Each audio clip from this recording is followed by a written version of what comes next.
Hi friends, எள்ளு சட்னி. கடாயில் oil தேவையில்லை.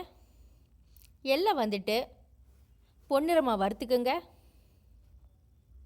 எள்ளு வறுக்கும்போது ஸ்டவ் கம்மி பண்ணிக்குங்க.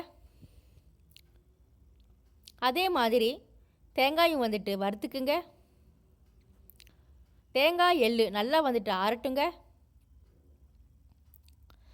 மிக்ஸி ஜாரில் பார்த்திங்கன்னா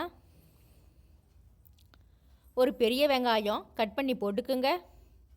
அது கூட 4-5 பல்லு வெள்ளைப்பூண்டு, ஒரு கொத்து கருவேப்பிலை, 2 வரமிளகாய், தேவையான அளவுக்கு சால்ட்டு, சின்ன நெல்லிக்காய் சைஸில் புளி, இது கூட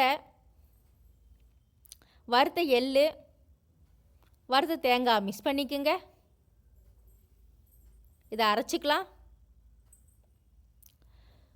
மறுபடியும் கடாயில் 2-3 டேபிள் ஸ்பூன் ஆயில் போட்டுக்குங்க. ஆயில் நல்லா சூடான உடனேயே 1/4 டேபிள் ஸ்பூன் கடுகு, 1/4 டேபிள் ஸ்பூன் சீரகம், ஒரு 4 இலை கருவேப்பிலை தாளித்து சட்னியில் மிக்ஸ் பண்ணிக்கலாம்.